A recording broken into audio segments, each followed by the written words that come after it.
یا ایہا الناس، اے اہل مکہ، اے لوگو یعنی اے مکہ والو، اعبدو عبادت کرو، وحدو اللہ تعالیٰ کی توحید کا اقرار کرو، اللہ تعالیٰ کی وحدانیت کا اعلان کرو، ربکم جو تمہارا رب ہے، الذی خلقکم جس نے تمہیں پیدا کیا، خلقکم مطلب انشأکم تمہیں پیدا کیا، ولم تکونوا شیئا جب کہ تم کچھ بھی نہیں تھے، تمہارا کوئی وجود کچھ بھی نہیں تھا، اس نے تمہیں پیدا کیا، اس کی عبادت کرو۔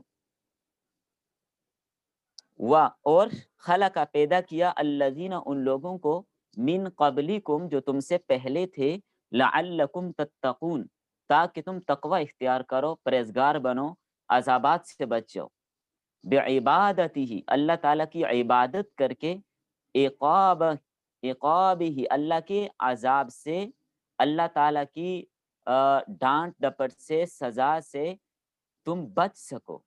وَلَعَلَّ فی الاصل للترجی، تو امام جلال الدین رحمہ اللہ فرماتے ہیں کہ یہاں پر لعل تو چونکہ اصل میں ترجی کے لیے ہوتا ہے، لیکن وہ فی کلام ہی تعالی، اللہ تعالیٰ کے کلام میں یہ تحقیق کے لیے ہے، اللہ تعالیٰ کے کلام میں یہ ترجی کے لیے نہیں ہے بلکہ تحقیق کے لیے ہے۔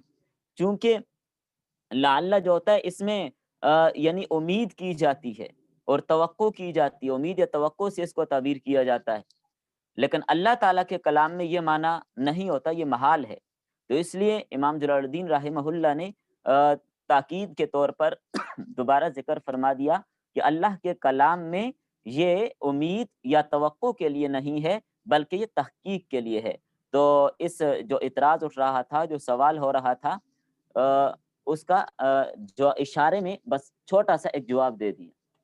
الذی جعل ای خلق، اللہ وہ ذات ہے جس نے پیدا کیا، لکم تمہارے لیے، الارض زمین کو، فراشن فرش، بچھونا، حال بساطن یفترش یعنی ایسا بچھونا جسے بچھایا جاتا ہے، لا غایت لہا فی الصلابت، لا غایت لہا فی الصلابت اس میں زیادہ کوئی سختی بھی نہیں ہوتی، او اللجونہ یا اس میں بہت زیادہ نرمی بھی نہیں ہوتی، یعنی اتنا سخت بھی نہیں اور اتنا نرم بھی نہیں کہ فلا یمکن الاستقرار علیہا کہ اس پر ٹھہرنا ناممکن ہو، کیونکہ اگر بہت زیادہ سخت ہو اس پر رہنا ٹھہرنا بھی مشکل ہوتا ہے، اور اگر بہت زیادہ نرم ہو جیسے پانی ہے تو اس پر ٹھہرنا بھی مشکل ہوتا ہے۔ اس لیے زمین کو ایسا بچھونا بنایا کہ جو بالکل معتدل اور درمیانی ہے۔ اس آیت میں یہ یا ایھا الناس اعبدوا جو ابتدا ہوئی تھی سورۃ الفاتحہ میں اہدنا الصراط المستقیم سے، اہدنا الصراط المستقیم کہ ہمیں سیدھا راہ دکھا، اس کے بعد سورۃ البقرہ میں 3 گروہوں کا تذکرہ کیا اور سیدھے راستے پر کون لوگ ہیں، سب سے پہلے ان کا تذکرہ کیا، پھر اس کے بعد 20 آیات میں تقریباً ان سب کا تذکرہ ہوا، ہدایت قبول کرنے اور نہ کرنے میں کل انسانوں کو 3 حصوں میں تقسیم کر دیا، کل انسانوں کو 3 گروہوں میں 3 حصوں میں تقسیم کیا ہدایت قبول کرنے اور نہ کرنے کے اعتبار سے، اور ساتھ یہ بھی اشارہ کر دیا قومی تقسیم نسب، وطن یا زبان اس کے اعتبار سے نہیں ہے بلکہ مذہب کی بنیاد پر ہے۔ سورۃ المجادلہ میں حزب اللہ اور حزب الشیطان کے ساتھ تعبیر کیا گیا۔ تو اب آیت نمبر 21 میں اور 22 میں ان تینوں گروہوں کو خطاب کیا۔ 3 گروہ کون سے؟ اہل ایمان کا، متقی پرہیزگار لوگوں کا، دوسرا کفار کو، اور تیسرا منافقین کا۔ تو لفظ ناس ذکر کیا، ناس مطلق انسان کے معنی میں آتا ہے، اور رب کا لفظ ذکر کر کے اشارہ کیا کہ تمہارا کفیل وہ ہے، تمہارا رب وہ ہے، پالنے والا وہ ہے، تو عبادت بھی اسی کی ہونی چاہیے۔ اب دیکھیں تینوں گروہوں سے اس آیت میں خطاب ہے، یا ایھا الناس اے لوگو، اب کس کو کس انداز سے خطاب ہے؟ اور فرمایا اے لوگو اللہ کی عبادت کرو، تو یاد رکھیں یہ خطاب یوں ہوگا، کفار کے لیے اس آیت میں خطاب کا معنی یہ ہوگا بت پرستی اور شرک چھوڑ کر توحید کو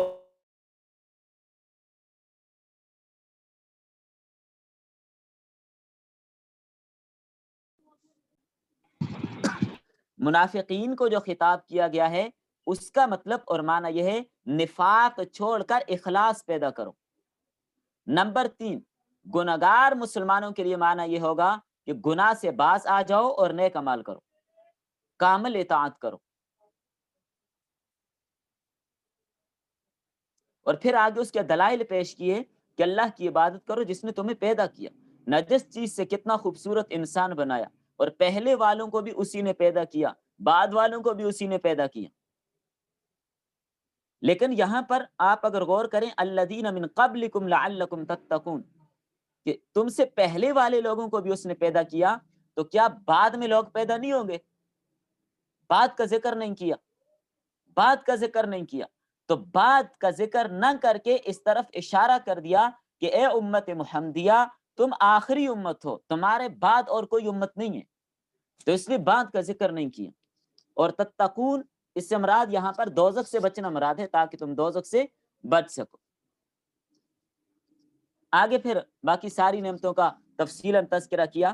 باقی اس آیت میں اللہ تعالیٰ کے وجود اور اس کی قدرت کے دلائل ہیں، وہ آپ نے پہلے پڑھ لیے ہوں گے۔ جو اہم بات تھی وہ میں نے عرض کر دی کہ تینوں گروہوں سے خطاب کس کس درجے میں ہے۔ مسلمانوں سے خطاب ہے تو کیا مطلب، کفار سے خطاب ہے تو کیا مطلب، منافقین سے خطاب کا کیا مطلب۔ والسماء بناء، اور آسمان کو بنایا بنا یعنی چھت، سقفاً چھت، وانزل من السماء ماء، اور اتارا آسمان سے پانی، فاخرج به، اور نکالا اس پانی کے ذریعہ سے من الثمرات پھلوں کو، انواع یعنی ہر قسم کے پھل نکالے اس سے، رزقا لکم جو تمہارے لیے رزق ہے، تأکلونہ جنہیں تم کھاتے ہو، وتعلفونہ به دوابکم، اور تم اپنے جانوروں کے لیے چارہ حاصل کرتے ہو سارے نباتات سے۔ فلا تجعلوا للہ اندادا، بس نہ ٹھہراؤ اللہ کے لیے شریک، شرکاء فی العبادہ، عبادت میں اللہ کا کسی کو شریک نہ بناؤ، اللہ کی ذات میں، صفات میں، عبادت میں، پکار میں، کسی چیز میں اللہ کا کسی کو شریک نہیں بنانا۔ وانتم تعلمون، اور تم جانتے بھی ہو، کیا جانتے ہو، انہ الخالق کہ خالق وہی ہے، ولا یخلقون، اور دوسرا کوئی بھی پیدا نہیں کر سکتا، ولا یکون الہا الا من یخلق، اور الہ وہی ہو سکتا ہے جو پیدا کرنے والا ہو، جو پیدا نہیں کر سکتا وہ الہ بھی نہیں۔ تو مکہ والوں کو کہا گیا کہ مکہ والوں تم یہ بات تو جانتے ہو، تمہیں پتہ ہے کہ پیدا کرنے والا صرف اللہ ہے، پیدا کرنے والا صرف اللہ ہے، اللہ ہی پیدا کرتا ہے، اور مکہ والوں کو بھی اس کا اقرار تھا۔ غالباً سورہ یونس میں اس بات کا تذکرہ موجود ہے کہ آپ اگر ان سے پوچھیں کہ زمین آسمان کو کس نے بنایا تو یہ سب یہی کہیں گے کہ اللہ تعالیٰ نے بنایا ہے۔ تو معبود وہی ہو سکتا ہے جو پیدا کرنے والا ہو۔ وَإِن كُنتُمْ فِي رَيْبٍ، اور اگر ہو تم شک میں، شک میں، مما نزلنا علی عبدنا، اس چیز کے بارے میں جسے ہم نے اپنے بندے پر نازل کیا۔ کون سا بندہ؟ محمد صلی اللہ علیہ وسلم۔ من القرآن یعنی قرآن کے بارے میں اگر تمہیں شک ہے جسے ہم نے نبی کریم صلی اللہ علیہ وسلم پہ نازل کیا، انہ من عند اللہ، اس بات میں تمہیں شک ہے کہ اللہ کی طرف سے نہیں ہے، اللہ کی طرف سے ہونے میں تمہیں شک ہے، فأتوا بسورۃ من مثلہ، تو لے آؤ اس جیسی ایک صورت۔ یعنی قرآن کریم کے بارے میں اگر تم اس بات میں شک کرتے ہو کہ یہ اللہ کی طرف سے نہیں ہے، اپنا بنایا ہوا ہے یا انہوں نے بنایا ہے، تو پھر تم ایک صورت ہی لے آؤ، ایک صورت لے آؤ۔ یہ چیلنج کیا۔ یعنی شک کس میں ہے؟ ای المنزل ومن للبیان ای مثلہ فی البلاغتی، کہ اس کے نازل ہونے میں یا اس کی بلاغت میں، اس کی فصاحت میں تمہیں شک ہے، تو تم بھی ایسا قرآن لے کے آؤ جو بلاغت میں، حسن نظم میں، اخبار میں، اور اس کے اندر جو غیوبات بتائے گئے ہیں ان میں یہ اس جیسا ہو۔ لے کے آؤ، لاؤ، دکھاؤ۔ یہاں پر قرآن کریم کی حقانیت کا ذکر کیا گیا۔ پہلے توحید کے دلائل، ربط بتا رہا ہوں، توحید کے بعد اب اس آیت میں عقیدہ رسالت کی دعوت۔ جب خالق اور مالک کو جان لیا، اس کی مرضیات اور نامرضیات کو جاننا بھی لازم ہے۔ جب کسی کے پاس کوئی دوست آتا ہے تو ظاہر اس سے پوچھیں گے کہ آپ کو کیا پسند ہے، کیا پسند نہیں۔ اس سے پوچھے بغیر پتہ نہیں چلتا جب تک اس سے پوچھیں گے نہیں، کیونکہ ماتھے پہ لکھا ہوا نہیں ہوتا۔ تو انبیاء کرام کو اللہ تعالیٰ نے بھیجا کہ جا کر بتائیں کہ اللہ کی مرضیات کیا ہیں اور نامرضیات کیا ہیں۔ اور پھر انبیاء کو ماحول کے مطابق معجزات بھی دیے۔ حضور صلی اللہ علیہ وسلم کے زمانے میں فصاحت اور بلاغت کا بہت چرچا تھا، شعراء کا زور تھا، وہ باقی لوگوں کو گنگا سمجھتے تھے، لیکن قرآن کریم کے مقابلے میں وہ بھی عاجز آ گئے۔ کچھ عبارتیں بنائی بھی تھیں، لیکن خود ہی جب مل کر بیٹھتے تھے تو ان پر ہنستے تھے کہ یہ قرآن کے ساتھ کبھی مقابلہ ان کا نہیں ہو سکتا۔ تو یہاں پر ان کو چیلنج دیا کہ اگر تم یہ سمجھتے ہو کہ قرآن انہوں نے خود بنایا ہے، اپنی طرف سے بنایا، اللہ کا کلام نہیں ہے، تم سارے کے سارے جمع ہو جاؤ، فَأْتُوا بِسُورَةٍ مِّن مِّثْلِهِ، ایک صورت لے آؤ، باقی 113 صورتیں تمہیں معاف، ایک لے آؤ۔ عاجز آنے کے باوجود ایمان پھر بھی نہ لائے۔ فرمایا عاجز تم آ چکی، ایمان پھر بھی نہیں لاتے تو پھر جہنم سے ڈرو۔ اور یاد رکھیں قرآن کریم ایسا معجزہ ہے، قیامت تک یہ معجزہ باقی ہے، اور قرآن کریم کا یہ چیلنج قیامت تک باقی ہے، قیامت تک یہ چیلنج باقی ہے۔ بعض علماء نے لکھے 2 معجزے قیامت تک ہیں، ایک قرآن کریم کا، دوسرا جمرات سے کنکریاں اٹھ جانے کا۔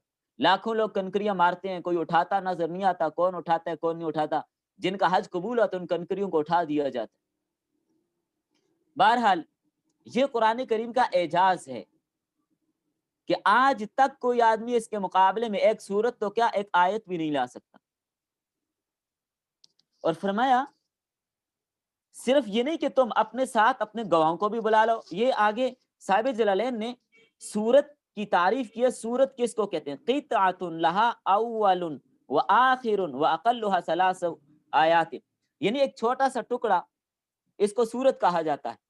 کوئی بھی چھوٹا سا ٹکڑا ہو، یعنی اس کی ابتدا اور اس کی انتہا، یعنی کم ہو یا زیادہ ہو، لیکن کم از کم 3 آیات ہوں، اس پر سورت کا اطلاق ہوتا ہے۔ 3 آیات سے کم پر سورت کا اطلاق نہیں ہوتا۔ اور لغوی معنی کے اعتبار سے سورت کہا جاتا ہے بلندی کو، اونچی جگہ کو، بلند مقام کو سورت کہتے ہیں۔ ظاہر قرآن کی ہر سورت بلند مقام بھی رکھتی ہے۔ اور لغوی اعتبار سے فصیل یعنی شعر کے ارد گرد جو دیوار لگائی جاتی ہے، جس کو سور البلد بھی کہا جاتا ہے، تو سور البلد یعنی جس طرح وہ سور البلد، جیسے آج کل ٹاؤن ہوتے ہیں تو ٹاؤنوں کے ارد گرد دیوار لگا کر اس کو بند کر دیا جاتا ہے شہر کی حفاظت کے لیے، اس کو سور البلد کہتے ہیں۔ تو چونکہ قرآن کریم کی جو صورتیں ہیں یہ بھی اپنے مضامین کو اسی طرح احاطے میں کی ہوتی ہیں جس طرح سور البلد سے پورے شہر کا احاطہ ہوتا ہے، تو اس لیے بھی اس کو سورت کہا جاتا ہے۔ اور ویسے عام طور پر ایک ٹکڑے کو، ایک حصے کو، ایک خطے کو سورت کہا جاتا ہے۔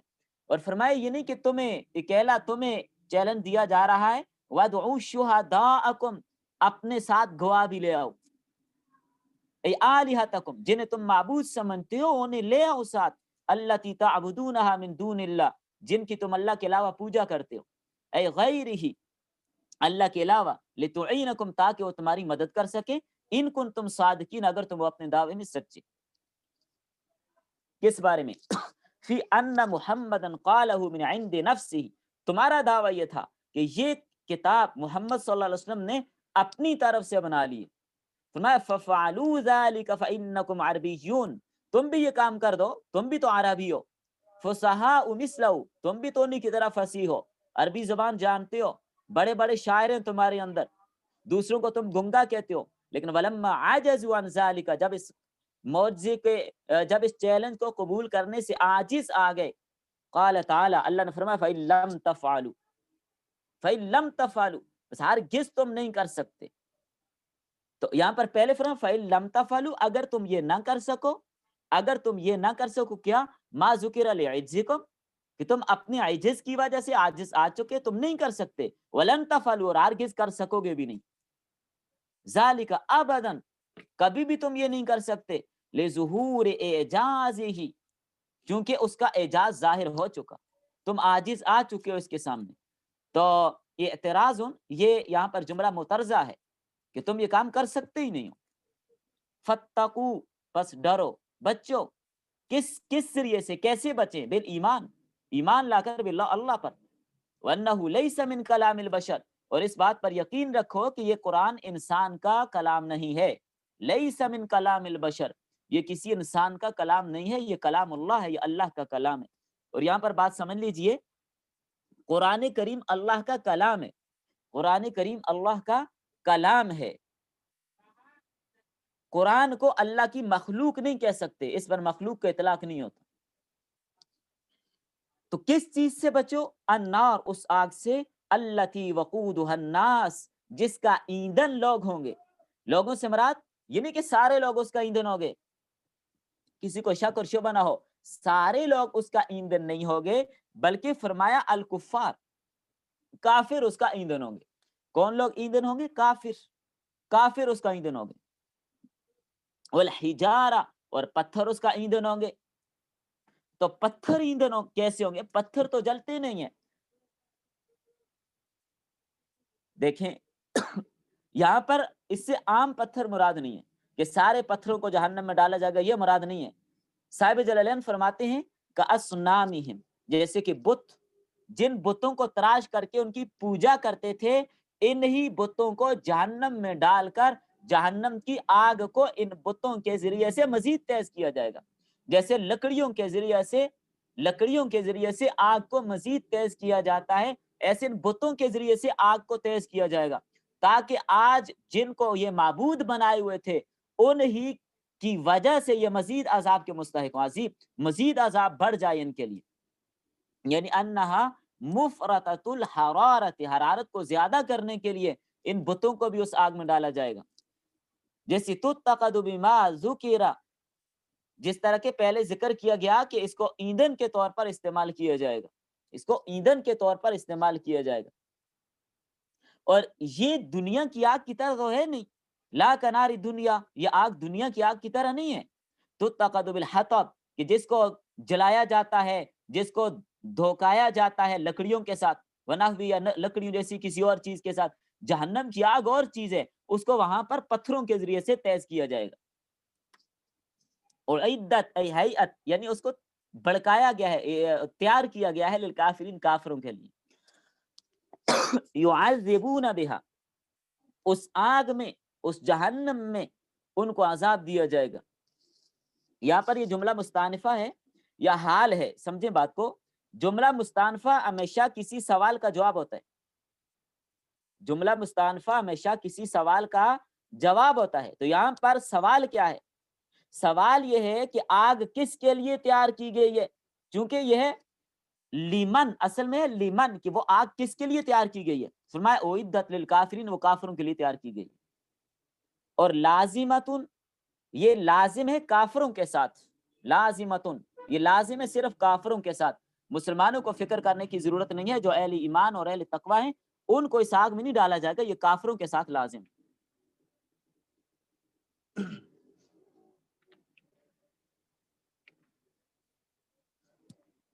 وبشر، ای اخبر، خوشخبری دے دیجئے، خوشخبری دے دیجئے، الذین آمنوا، ان لوگوں کو جو ایمان لائے، اے صدقوا باللہ، اللہ تعالیٰ کی وحدانیت کی انہوں نے تصدیق کی، اللہ تعالیٰ کی وحدانیت کی انہوں نے تصدیق کی۔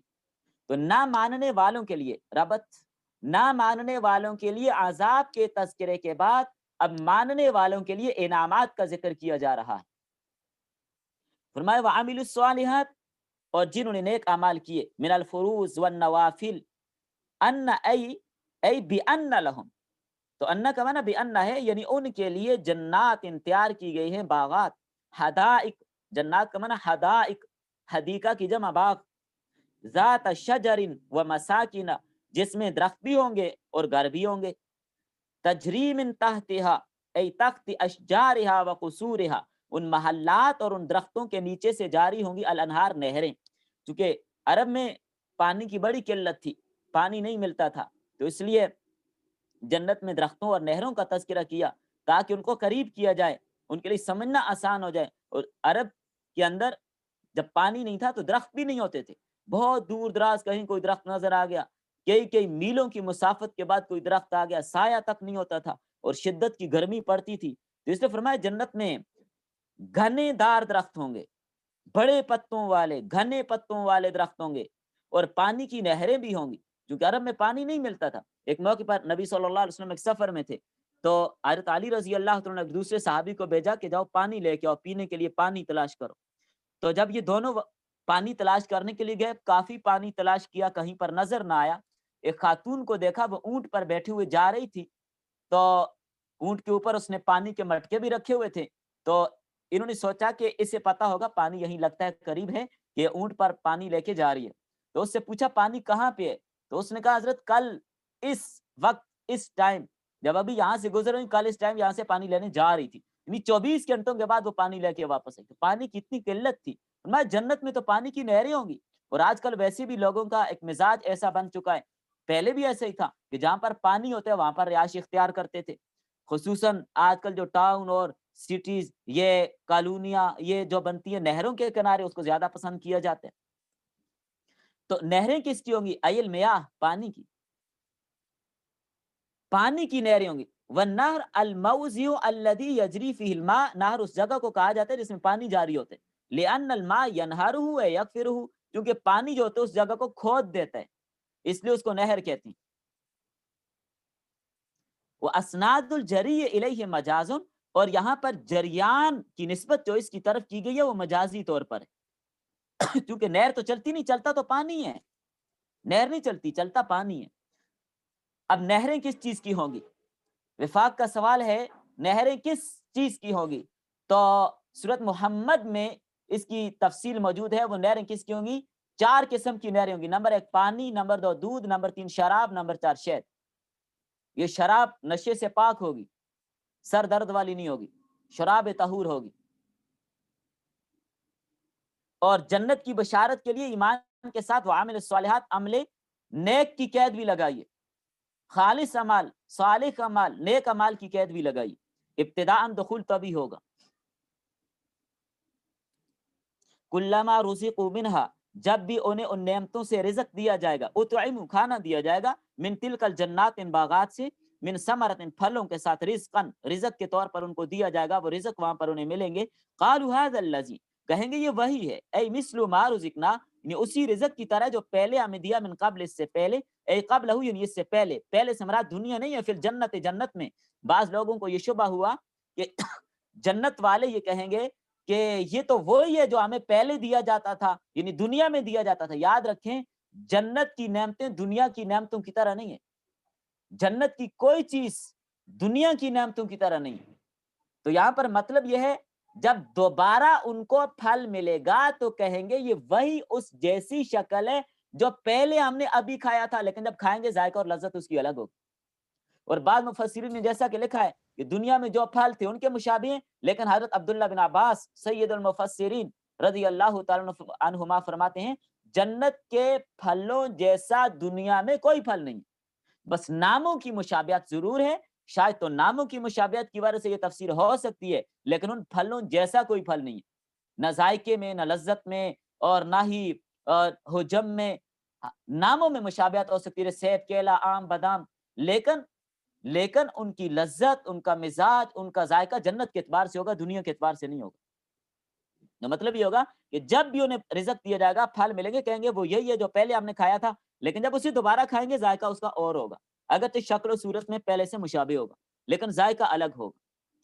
وَأُتُوا بِهِ، اور جب بھی ان کو یہ رزق دیا جائے گا، جب بھی ان کو یہ رزق دیا جائے گا تو یہ کہیں گے کہ یہ اسی طرح ہے، چونکہ اس کا قرینہ وَأُتُوا بِهِ متشابہہ ہے، یہ پہلے کسی کے ساتھ ملتا جلتا ہے. جب بھی ان کو جیء بالرزق، جب بھی ان کو رزق ملے گا تو سمجھیں گے کہ پہلے کی طرح، لیکن جب کھائیں گے تو پتہ چلے گا یہ پہلے کی طرح نہیں ہے.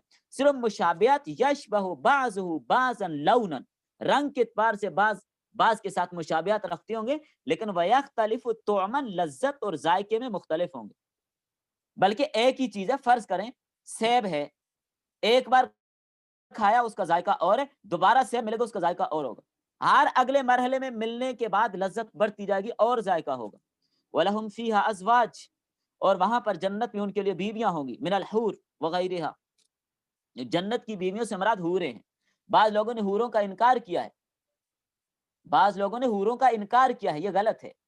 قرآن کریم کے اندر حوروں کا تذکرہ مختلف مقامات پہ ہوا، کأنہن الیاقوت والمرجان حور مقصورات فی الحیام وحور عین کامثال اللؤلؤ المکنون. تو دنیا کی تمام ظاہری اور اخلاقی گندگیوں سے وہ پاک ہوں گی، ان کے اندر بے وفائی نہیں ہوگی، ہر چیز سے وہ پاک ہوں گی، ہر چیز سے پاک ہوں گی. جو بھی چیز باعث نفرت ہو اس سے وہ پاک ہوں گی.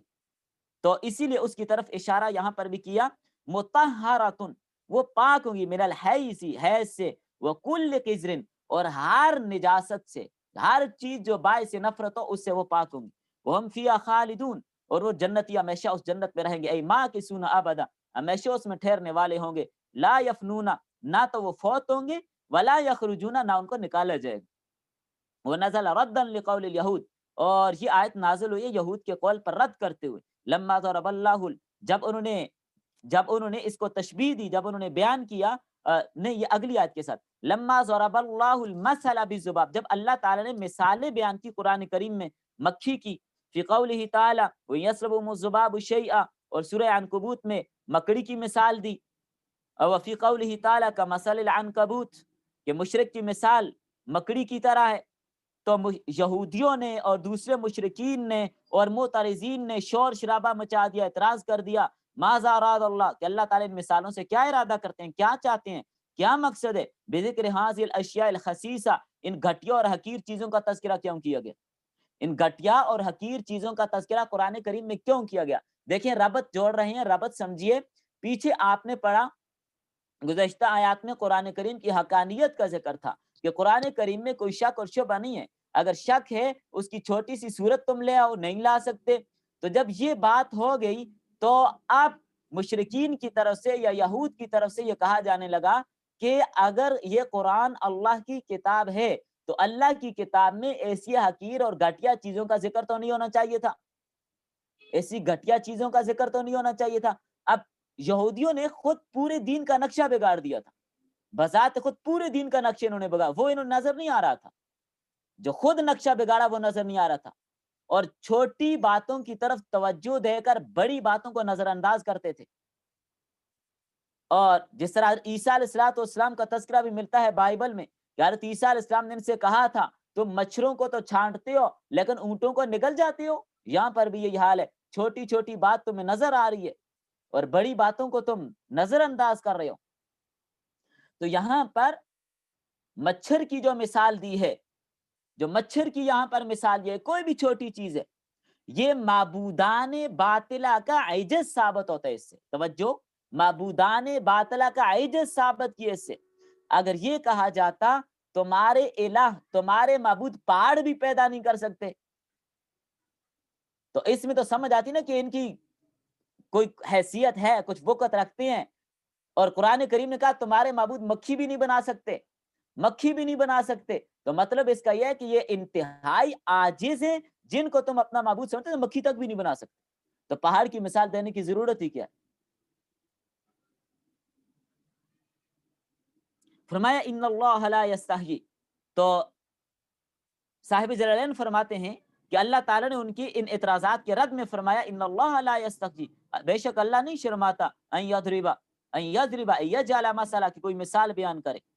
یہ مفعول اول، یہ ضربہ جو ہے، ضربہ یہ جعل کا مفعول اول ہے، اور ما یہاں پر نکرہ ہے، موصوفہ ہے، اپنے ما بعد صفت سے مل کر یہ مفعول ثانی بن رہی ہے یہاں پر، یعنی مثلاً ما، تو معنی میں ایو مثال کانا کے ہوگی، ایو مثال کانا کے ہوگی، اور آگے یہ کانا، یہ آگے جو دوبارہ آیا ہے یہ تاکید کے لیے دوبارہ ذکر کیا، الخصت یعنی یہ اتنی حقیر چیز بھی بنا نہیں سکتے، دوبارہ تاکید کے لیے اس کا تذکرہ کیا، فما بعد المفعول الثانی، اور اس کے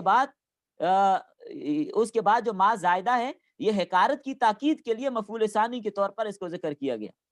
بعوزہ، بعوزہ اس کی مفرد بعوز ہے، اب یہ کیا ہے، ہوا صغار البق، بالکل چھوٹا سا مچھر جو ہوتا ہے، بعوز کا مفرد یعنی بالکل چھوٹا سا مچھر، بالکل چھوٹا سا، ایک چھوٹی سی مخلوق ہے، حقیر سی چیز ہے، اس کو ہاتھ لگائیں تو مر جاتی ہے، فما فوقہا، یہ اس مچھر سے بڑی کسی چیز کی اللہ تعالیٰ مثالیں بیان کرے، اکبر منہا، اس سے بڑی چیز کی مثالیں بیان کرے، ای لا یترک بیانہ لما فیہ من الحکم، تو اللہ تعالیٰ نے ان چیزوں کا تذکرہ اس لیے کیا، یہ چیزیں اس لیے بیان کی کہ حکمت اور بصیرت کے لیے بیان کی ہیں۔ اللہ تعالیٰ ان چیزوں کا تذکرہ کرے یا نہ کرے، یا جہاں پر اللہ تعالیٰ ان چیزوں کا تذکرہ کرتا ہے وہ اس لیے ان کا تذکرہ کیا جاتا ہے کہ اس کے ذریعے سے اللہ تعالیٰ اپنی حکمتوں کو بیان کر رہے ہوتے ہیں. فَأَمَّا الَّذِينَ آمَنُوا فَيَعْلَمُونَ أَنَّهُ الْحَقُّ، بہرحال وہ لوگ جو ایمان لائے وہ جانتے ہیں کہ یہ حق ہے. کیا چیز؟ المثل، یہ مثالیں، جو مثالیں دی گئی ہیں اللہ کی طرف سے حق ہیں. الثابت الواقع موقعہ، یہ ثابت اور درست ہیں اور صحیح موقع کی مطابقت رکھتی ہیں. موقع محل کے مطابق ان مثالوں کو بیان کیا گیا ہے. یعنی بالکل فضول مثالیں یا ایسی مثال کہ جو اپنے محل پر فٹ نہ ہو رہی ہو، ایسی مثال نہیں ہے. بالکل درست موقع پر اور برمحل ان مثالوں کو اللہ نے بیان کیا ہے. من ربہم، اللہ تعالیٰ کی طرف سے. وَأَمَّا الَّذِينَ كَفَرُوا، اور بہرحال وہ لوگ جو کافر ہوئے، فَيَقُولُونَ، پس وہ کہتے ہیں، ماذا اراد اللہ بہذا مثلا، اللہ تعالیٰ کیا ارادہ رکھتے ہیں ان مثالوں سے؟ اللہ تعالیٰ ان مثالوں سے کیا ارادہ رکھتے ہیں؟ تمیز ای بہذا المثل، تو بہذا المثل وما استفہام انکار مبتدا واذا بمعنى الذي بصلتی خبرہ ای فی فائدۃ فیہ قال تعالی فی جوابہم. سمجھے بات کو؟ یہاں پر یہ پیج کتنا ہوا؟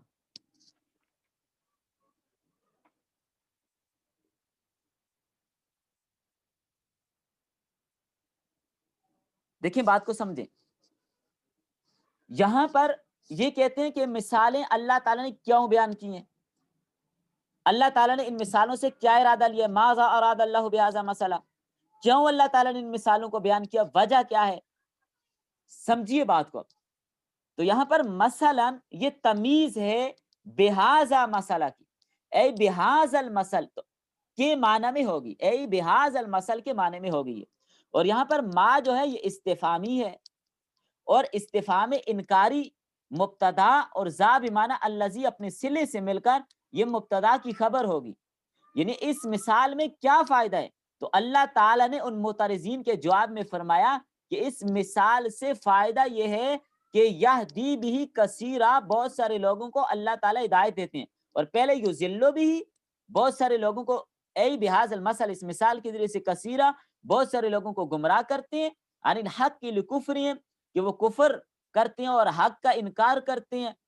وَيَهْدِي بِهِ كَثِيرًا، اور بہت سارے لوگوں کو اللہ تعالیٰ ان مثالوں کے ذریعے سے ہدایت دیتے ہیں. تو یہ فائدہ ہے ان مثالوں کے بیان کرنے کا. جیسے من المؤمنین لتصدیقہم بھی، ایمان والوں کو اللہ تعالیٰ ہدایت دیتے ہیں چونکہ وہ ان مثالوں کی تصدیق کرتے ہیں. اور کفار وہ کیا کرتے ہیں؟ مثالوں کے ساتھ مذاق کرتے ہیں اور ان مثالوں کے انکار کرتے ہیں. وَمَا يُضِلُّ بِهِ إِلَّا الْفَاسِقِينَ، وَمَا يُضِلُّ بِهِ إِلَّا الْفَاسِقِينَ، اور اللہ تعالیٰ گمراہ نہیں کرتے یا گمراہ نہیں ہوتے وہ مگر وہی لوگ جو فاسق ہوتے ہیں. وما یضل به الا الفاسقین، فاسق کون ہوتے ہیں؟ الخارجین عن طاعته، جو اللہ تعالیٰ کی اطاعت سے نکل جاتے ہیں، جو اللہ تعالیٰ کی فرمانبرداری کو چھوڑ دیتے ہیں، ان کو فاسق کہتے ہیں. تو فاسق کی تعریف لغوی معنی کیا ہے؟ باہر نکلنا. اصطلاحی شریعت میں اللہ کی اطاعت سے باہر نکلنا، اس کو فسق کہا جاتا ہے. تو یہ نکلنا بغیر انکار کے بھی ہو سکتا ہے اور انکار کے ساتھ بھی ہو سکتا ہے، اور عملی نافرمانی کے ذریعے سے بھی ہو سکتے ہیں. تو جو شخص کسی کبیرہ گناہ کا ارتکاب کرتا ہے تو توبہ اگر وہ نہیں کرتا تو اس کو بھی فاسق ہی کہتے ہیں. یا اگر صغیرہ گناہ کرتا اور صغیرہ گناہ پر وہ عادت بنا لے تو اس کو بار بار کرتا ہے تو اسے بھی فاسق کہتے ہیں. اور ایک اس کے مقابلے میں ایک بولا جاتا ہے فاجر. عموماً یہ لفظ استعمال فاسق اور فاجر دونوں کی تعریف الگ الگ ہے. فاسق کس کو کہتے ہیں؟ فاجر کو کس کو کہتے ہیں؟ فاسق کی تعریف آپ نے سمجھ لی. فاجر کی تعریف یہ ہے کہ جو اعلانیہ گناہ کرتا ہے اسے فاجر کہتے ہیں. یعنی اپنے گناہوں پر ایسا وہ ڈٹا ہوا ہے، ایسا اڑا ہوا ہے کہ اعلانیہ سریعام سب کے سامنے گناہ کرتے ہوئے بھی شرماتا نہیں ہے، اس کو فاجر کہتے ہیں. الذین ینقضون عہد اللہ، وہ لوگ جو اللہ کے وعدے کو توڑتے ہیں، اللہ کے عہد کو توڑتے ہیں. کون سا عہد؟ ما عاہدہ الیہم فی الکتب، جو پہلی کتب کے اندر انہوں نے اللہ کے ساتھ وعدہ کیا. من الایمان بمحمد صلی اللہ علیہ وسلم، کہ نبی کریم صلی اللہ علیہ وسلم پر ایمان لائیں گے، یہ وعدہ ہے. من بعد میثاقہ، تو اس میثاق کو، اس وعدے کو مضبوط کرنے کے بعد اس کو توڑتے ہیں. توکید ہی عالم، اس کو پکا کرنے کے بعد، پختہ کرنے کے بعد پھر اس کو توڑ دیتے ہیں. عہد کس کو کہتے ہیں؟ عہد اس صورت معاملہ کو کہا جاتا ہے جو دو شخصوں کے درمیان طے ہو.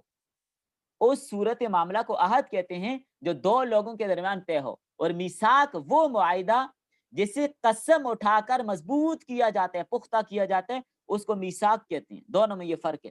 وَيَقْطَعُونَ مَا أَمَرَ اللَّهُ بِهِ، اور تعلقات کو توڑتے ہیں، کاٹتے ہیں، قطع تعلقی کرتے ہیں، علادہ کرتے ہیں، ما اس چیز کو امر اللہ بھی، اللہ نے حکم دیا اس کے بارے، ان یوصل کہ اس کو جوڑا جائے، یعنی من الایمان بالنبی صلی اللہ علیہ وسلم، یہ نبی صلی اللہ علیہ وسلم پر ایمان لانا، تو یہ نبی صلی اللہ علیہ وسلم پر ایمان نہیں لاتے، یعنی اللہ نے حکم یہ دیا کہ نبی صلی اللہ علیہ وسلم پر ایمان لاؤ، لیکن اللہ کی اس بات کو نہیں مانتے۔ یا والرحیم، اللہ نے صلہ رحمی کا حکم دیا اور یہ صلہ رحمی نہیں کرتے، وغیرہ ذالک۔ اور یہاں پر جو ان ہے یہ بدل ہے، ان، یہ ان یوصلہ، یہ ان بدل ہے من ضمیر بھی، ان یوصلہ بھی کی ضمیر سے بدل ہے۔ معاہدوں کی خلاف ورزی کرنا گمراہ لوگوں کا کام ہے۔ گمراہ لوگ معاہدوں کا انکار کرتے ہیں، معاہدوں کو توڑتے ہیں، وعدوں کی خلاف ورزی کرتے ہیں۔ اب اس سے ایک وعدہ یہ بھی ہو سکتا ہے جو عالم الست میں لیا گیا، اور دوسری بات جو یہاں پر فرمائی کہ ان لوگوں نے تمام تعلقات کو قطع کر ڈالا جنہیں جوڑے رکھنے کا حکم دیا تھا، تو اس میں وہ سارے تعلقات داخل ہیں جو بندے اور اللہ کے درمیان ہیں۔ جو بندے اور اللہ کے درمیان جتنے بھی تعلقات ہیں وہ سارے ہی اس سے مراد ہو سکتے ہیں، چاہے والدین ہیں، پڑوسی ہے، اولاد ہے، رشتہ دار ہیں، ان کے ساتھ قطع تعلقی کرنا، انبیاء کی بات کو نہ ماننا، دین کو نہ ماننا، یہ سب فساد ہی فساد ہے، یہ سب باتیں فساد کی ہیں۔ آگے اسی کا تذکرہ کیا ہے، وَيُفْسِدُونَ فِي الْأَرْضِ بِالْمَعَاصِي، نافرمانیوں کے ذریعے سے، گناہوں کے ذریعے سے وہ زمین میں فساد پھیلاتے ہیں۔ وَالتَّعْوِيقَ عَنِ الْإِيمَانِ، اور ایمان سے روکنے کے ذریعے وہ فساد پھیلاتے ہیں۔ أُولَٰئِكَ الْمَوْصُوفُونَ بِمَا ذُكِرَ، اور یہ لوگ ان چیزوں کے ساتھ متصف ہیں جو ذکر کی گئیں، هُمُ الْخَاسِرُونَ، یہ لوگ نقصان اٹھانے والے، لِمَصِيرِهِمْ إِلَى النَّارِ، اس لیے کہ ان کا ٹھکانہ جہنم میں ہوگا، الْمُؤَبَّدَةَ عَلَيْهِمْ، اور ہمیشہ کے لیے وہ اسی جہنم میں رہیں گے، ہمیشہ کے لیے اسی جہنم میں انہوں نے رہنا ہے۔ سمجھیے بات کو، یہاں پہ فاسقین کی تین صفات کو بیان کیا گیا۔ اللہ کے ساتھ کیے گئے وعدے کو توڑتے ہیں، نمبر ایک۔ نمبر دو، جس چیز کے جوڑنے کا حکم دیا اسے توڑتے ہیں۔ نمبر تین، زمین میں فساد مچاتے ہیں۔ تو یہ تین صفات فاسقین کی یہاں پر ذکر ہوئی ہیں اس آیت میں۔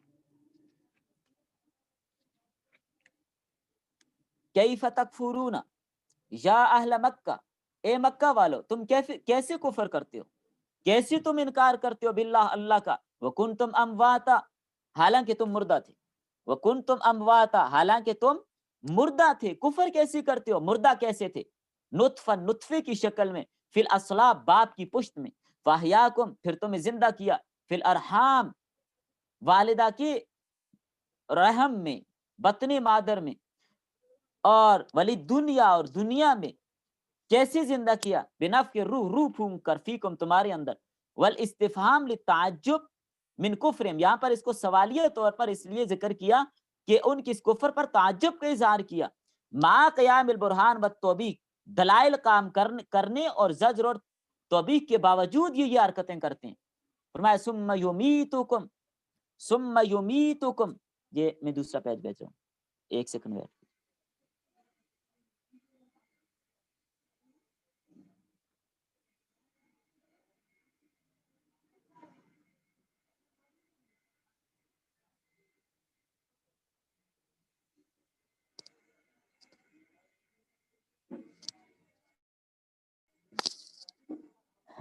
ثم یمیتکم عند انتہاء آجالکم، یعنی جب تمہاری عمر ختم ہو جائے گی پھر تمہیں موت دے دے گا، ثم یحییکم بالبعث، پھر تمہیں دوبارہ زندہ کر کے اٹھائے گا۔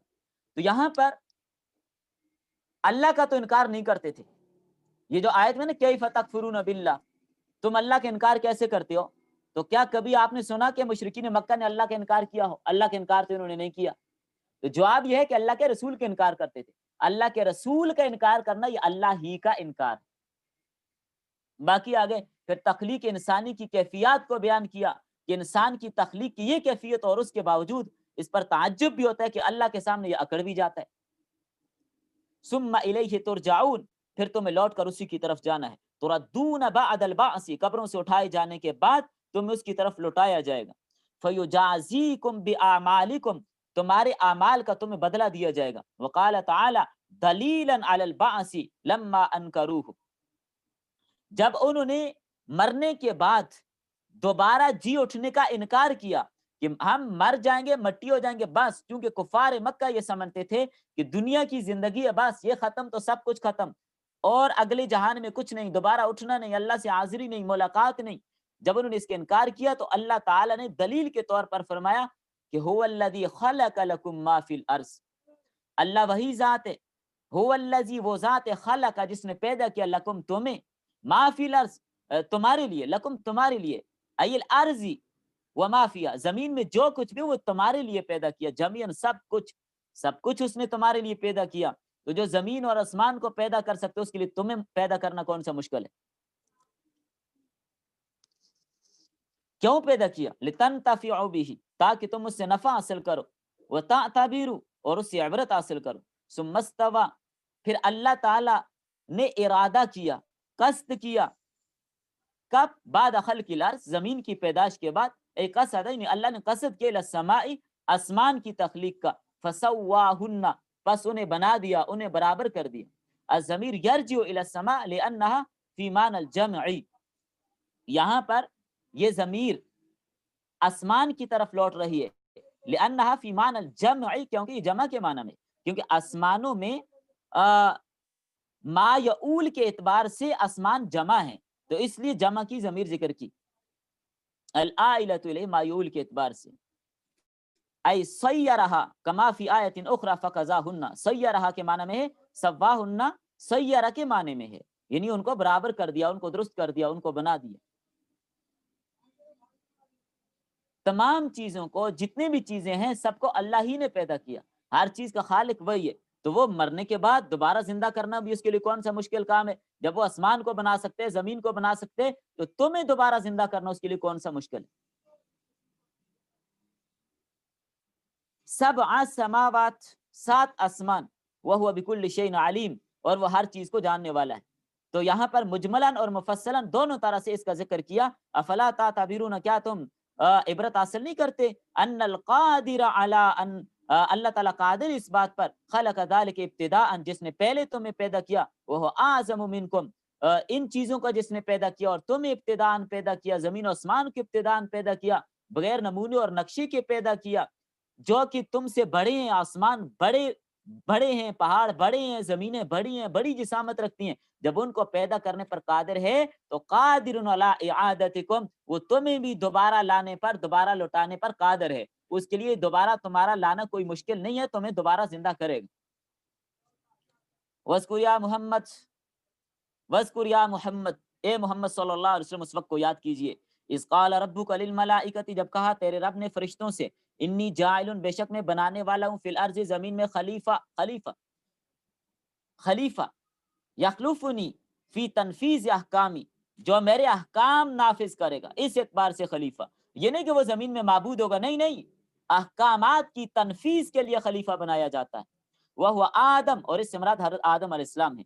قالوا اتجعل فیہا، فرشتوں نے کہا اے اللہ کیا آپ بناتے ہیں زمین میں من اس کو، یفسد فیہا، جو زمین میں فساد کرے، بالمعاصی، گناہوں کے ذریعے سے، ویسفک الدماء، اور خون ریزی کرے، یریقھا بالقتل، قتل کے ذریعے سے خون بہائے، کما فعل، جیسا کہ کیا تھا بنو الجان، جنات کی اولاد نے، وکانوا فیہا، اور وہ پہلے سے زمین میں رہ رہے تھے، فلم مفسدوا، جب انہوں نے زمین میں فساد مچایا، ارسل اللہ الیہم الملائکہ، اللہ نے ان کی طرف فرشتوں کو بھیجا. فرشتوں نے آ کر کیا کیا؟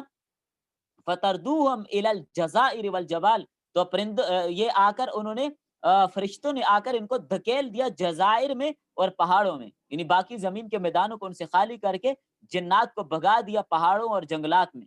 وَنَحْنُ نُسَبِّحُ، اور ہم کافی ہیں، وَنَحْنُ، اور ہم، نُسَبِّحُ، تیری تسبیح بیان کرتے ہیں، متلبسین، ہم ہر وقت ہماری زبانیں تر رہتی ہیں تیری تسبیح کے ساتھ، بحمدک، اور تیری حمد کے ساتھ. یعنی کیا مطلب؟ اے نقول سبحان اللہ و بحمدہ، ہم سبحان اللہ بھی پڑھتے ہیں اور تیری تعریف بھی بیان کرتے ہیں، الحمدللہ بھی پڑھتے ہیں. وَنُقَدِّسُ لَكَ، اور ہم تیری پاکی بھی بیان کرتے ہیں. نُنَزِّہُکَ، ہم تیری پاکی بیان کرتے ہیں، عما، ان چیزوں سے، لا یلیق بک، جو تیری شیان شان نہیں ہے. ان چیزوں سے تیری پاکی بیان کرتے ہیں، جیسے اللہ اولاد سے پاک ہے، بیوی بچوں سے پاک ہے، عاجزی سے پاک ہے، مجبوری سے پاک ہے۔ فرماتے فاللام زائدۃ، یہاں پر لام زائدہ ہے، کس میں؟ لک میں، نقدس لک، نقدس کا، یہ بھی کافی تھا، نقدس لک، لام یہاں پر زائدہ ہے۔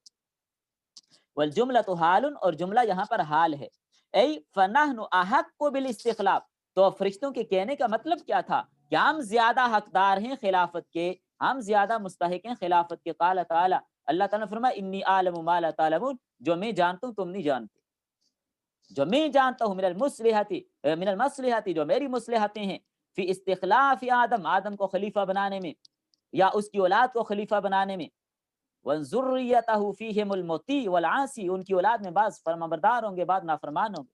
یہ حکمتیں اور یہ ساری چیزیں میں سمجھتا ہوں، یہ مصلحتیں تم نہیں سمجھتے۔ فَيَظْهَرُ الْعَدْلُ بَيْنَهُمْ، اور ان کے درمیان جو عدل و انصاف ہوگا وہ بھی ظاہر ہوگا۔ فَقَالُوا لَن يَخْلُقَ رَبُّنَا خَلْقًا أَكْرَمَ عَلَيْنَا مِنَّا، فرشتوں نے یہ بھی کہا، یعنی بظاہر فرشتے یہ بھی سمجھتے تھے کہ اللہ تعالیٰ نے جو مخلوق پیدا کرنی ہے وہ ہم سے زیادہ مکرم نہیں ہوگی، ہم سے زیادہ عظمت والی نہیں ہوگی، وَلَا أَعْلَمُ، اور نہ ہم سے زیادہ جاننے والے ہوں گے۔ کیوں؟ لِسَبْقِنَا لَهُ، ہم تو ان پر سبقت لے گئے، ہم پہلے کے ہیں، اور جو چیز ہم جانتے ہیں وہ نہیں جانیں گے۔ یہ فرشتے یہ سمجھتے تھے اپنی جگہ۔ وَرُؤْيَتِنَا مَا لَمْ يَرَهُ، اور ہم نے وہ کچھ دیکھا جو انہوں نے نہیں دیکھا۔ فَخَلَقَ تَعَالَى آدم، اللہ تعالیٰ نے آدم علیہ السلام کو پیدا کیا، من عدیم الارض، زمین کی مٹی سے، عدیم مٹی، تو اس لیے آدم بھی کہا جاتا ہے۔ ای وجہہا بأن قبض منہا قبضہ، اب زمین کے مختلف مقامات سے مٹی کی ایک ایک مٹھی اٹھائی گئی، من جمیع الوانہا، ہر قسم کی، ہر انواع کی، ہر رنگ کی مٹی اٹھائی گئی۔ دیکھیں انسان کے رنگ بھی مختلف ہوتے ہیں، انسان کے مزاج بھی مختلف ہوتے ہیں، تو جس علاقے کی مٹی جس طرح کی ہوتی ہے انسان کے مزاج بھی اس طرح کے ہوتے ہیں۔ پہاڑی علاقوں کے لوگ زیادہ سخت ہوتے ہیں، بعض علاقوں کی مٹی سیاہ ہوتی ہے، لوگ سیاہ ہوتے ہیں، بعض علاقوں کی مٹی نرم ہوتی ہے، لوگوں کے مزاج نرم ہوتے ہیں، بعض علاقوں کی مٹی سرخ ہوتی ہے، لوگوں میں سرخی ہوتی ہے زیادہ تر۔ تو یہ جس طرح کی زمین ہے اسی اعتبار سے انسان کی آگے مزاج اور فطرت بنتی ہے۔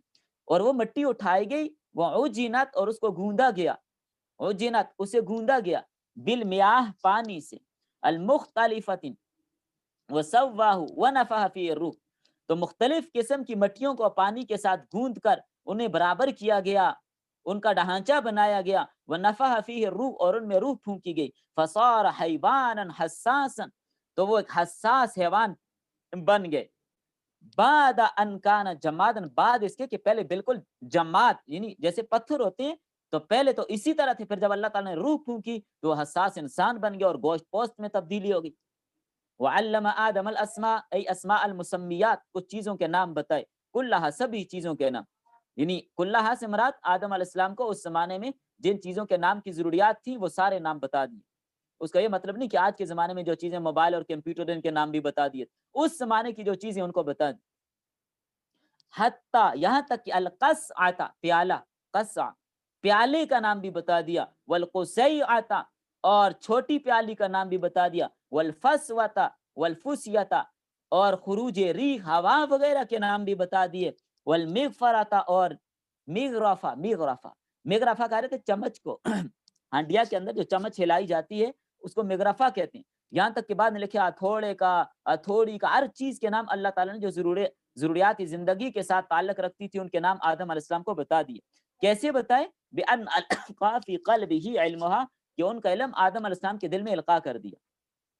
ثم عرضهم، پھر ان اشیاء کو پیش کیا، اے المسمیات، ان چیزوں کو، وفی تغلیب العقلاء، ذوی العقول کو غالب کرنا مقصود تھا، علی الملائکۃ، فرشتوں پر، فقال لهم، فرشتوں سے یہ کہا، تبکی تنبئونی اخبرونی، کہ مجھے ان چیزوں کے نام بتاؤ، فوراً ان چیزوں کے نام بتاؤ، خبر دو مجھے، باسماء ہؤلاء، ان مسمیات کے نام بتاؤ، ان کنتم صادقین، اگر تم اپنے دعوے میں سچے ہو۔ کس دعوے میں؟ فی انی لا اخلق اعلم منکم، اس دعوے میں کہ اللہ تعالیٰ ہم سے زیادہ علم والی کوئی مخلوق پیدا نہیں کرے، او انکم احق بالخلافہ، یا تمہارا جو یہ دعویٰ ہے کہ ہم خلافت کے زیادہ حقدار ہیں، وہ جواب الشرط دل علیہ ما قبلہ، اور یہاں پر جواب شرط پہ اس کا ماقبل دلالت کر رہا ہے۔ قالوا سبحانک، تو فرشتوں نے کہا تنزیہا لک، یا اللہ تو پاک ہے، تیرے لیے پاکیزگیاں ہیں، عن الاعتراض علیک، اس بات سے کہ تیرے اوپر اعتراض کیا جائے. لا علم لنا الا ما علمتنا، ہم نہیں جانتے مگر اتنا ہی جتنا تو نے ہمیں بتایا. ایاہ، بس اتنا ہی جتنا تو نے ہمیں بتا دیا. انک انت، بے شک تو ہی. یہ انت دوبارہ تاکید کے لیے ذکر کیا. تاکید للکاف، کاف ویسے انک کا خطاب تو اس سے بھی کافی ہے. انک بے شک تو، انت دوبارہ کا کی تاکید کے لیے لائے. العلیم الحکیم، آپ جاننے والے اور حکمت والے ہیں. الذی لا یخرج شیء عن علمہ و حکمتہ،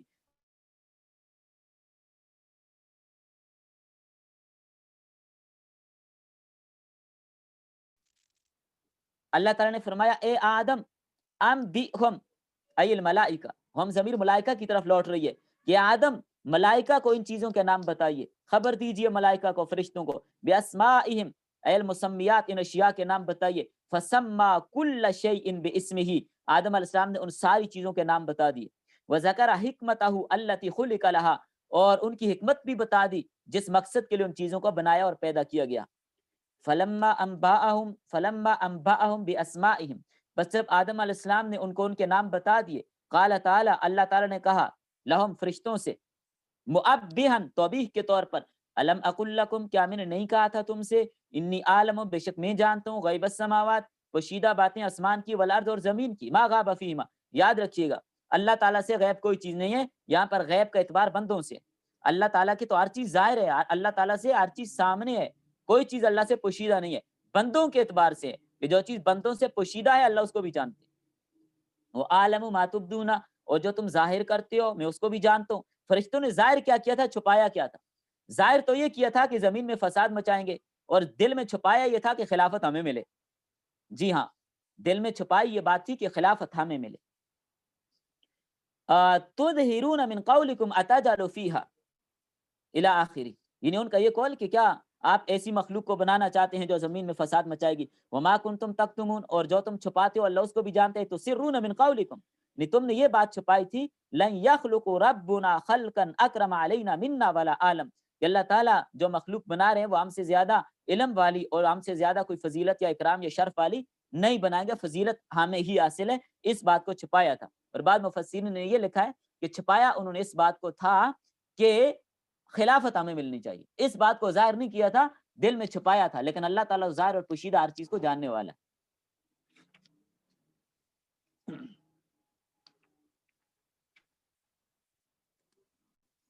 یہاں پہ تھوڑی سی بات سمجھیں، باقی اس رکوع کو انشاءاللہ کل مکمل کر لیں گے کیونکہ اس میں تھوڑی بات ذرا زیادہ ہے. یہاں پر وفاق کا یہ سوال آپ سے آ سکتا ہے، جیسے آپ نے ابھی اس آیت میں یہ پڑھا وَإِذْ قُلْنَا لِلْمَلَائِكَةِ، جب اللہ تعالیٰ نے فرشتوں سے کہا. اب دیکھیں کیا اللہ تعالیٰ نے فرشتوں سے مشورہ کیا تھا؟ یاد رکھیں یہ مشورہ نہیں تھا، اطلاع تھی. یا تو مشورہ تھا، مشورہ تو تھا نہیں تو پکی بات ہے، یا تو اطلاع تھی یا تو فرشتوں کی زبان سے اظہار کرانا مقصود تھا.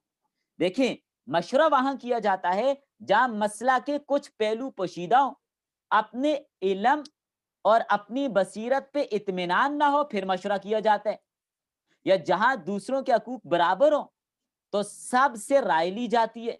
لیکن اللہ تعالیٰ تو ذرے ذرے کو جانتے ہیں اور اللہ تعالیٰ ہر چیز کا علم رکھتے ہیں، تو اللہ کو مشورہ لینے کی کوئی ضرورت نہیں. وہ سب کا مالک اور خالق ہے.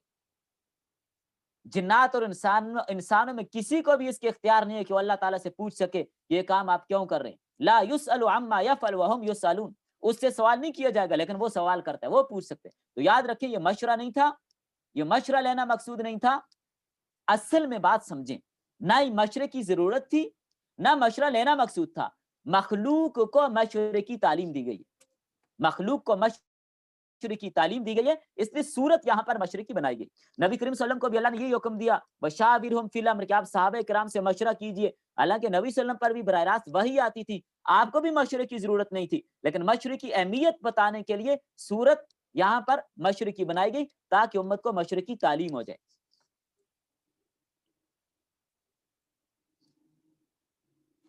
یہاں پہ ایک سوال یہ ہے کہ اللہ تعالیٰ نے چیزوں کے نام حضرت آدم کو بتائے، سوال فرشتوں سے کیوں کیا؟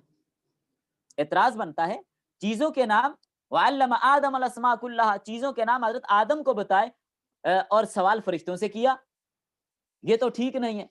تو یاد رکھیے گا بات کو، اللہ تعالیٰ نے جن چیزوں کے نام حضرت آدم علیہ السلام کو سکھائے فرشتوں کو بھی سکھائے تھے، فرشتے بھی اسی مجلس میں موجود تھے، اسی مجلس میں اللہ تعالیٰ نے وہ نام بتائے، لیکن چونکہ یہ چیزیں فرشتوں کے مزاج کی نہیں تھی اس لیے ان کو یاد نہیں رہے۔ باقی یہ نہیں ہوا کہ نام صرف آدم کو سکھائے اور پوچھا فرشتوں سے، ایسا نہیں ہوا، کیونکہ فرشتوں کی فطرت میں یہ بات نہیں تھی۔ فرشتوں کو کیا پتا بھوک کیا چیز ہوتی ہے، پیاس کیا چیز ہوتی ہے، سانپ اور بچھو ڈس جائے تو زہر کیا چیز ہوتی ہے، فرشتوں کو ان چیزوں کا نہیں پتا، کیونکہ ان کے مزاج میں یہ چیز داخل نہیں ہے۔ تو تعلیم سب کو دی ہے، حضرت آدم علیہ السلام کو تنہائی میں سکھانے کا کوئی ذکر کہیں پر بھی نہیں ملتا، تو اس لیے یہ اعتراض ٹھیک نہیں ہے۔ اچھا، یہاں پر ایک اعتراض یہ کیا جاتا ہے، بس آخری بات کر کے بات ختم کرتے ہیں۔ ایک اعتراض یہ کیا جاتا ہے، ہو سکتا ہے سوال میں یہ اعتراض اٹھا دیا جائے آپ کے پیپر کے اندر، کہ اللہ تعالیٰ تو قادر ہے، ان اللہ علی کل شیء قدیر، آپ نے پڑھ لیا اللہ تعالیٰ ہر چیز پر قادر ہے، تو اللہ تعالیٰ نے جس طرح آدم علیہ السلام کا مزاج ایسے بنایا کہ آدم علیہ السلام ان چیزوں کے نام یاد رکھ سکے، تو فرشتوں کا مزاج اور طبیعت بھی ایسی بنا دی جاتی، فرشتوں کا مزاج بھی بدل دیا جاتا کہ وہ بھی ان اشیاء کو سمجھ سکتے۔ اعتراض سمجھ آیا کہ اللہ فرشتوں کا مزاج بھی تو ایسے بنا سکتے تھے، ایسا کیوں نہیں بنا دیا کہ فرشتے بھی ان کی فطرت کے اندر بھی یہ چیز آ جاتی کہ وہ ان کو سمجھ سکتے؟ آسان جواب یہ ہے کہ پھر فرشتوں کو اللہ نے انسان ہی کیوں نہ بنا دیا،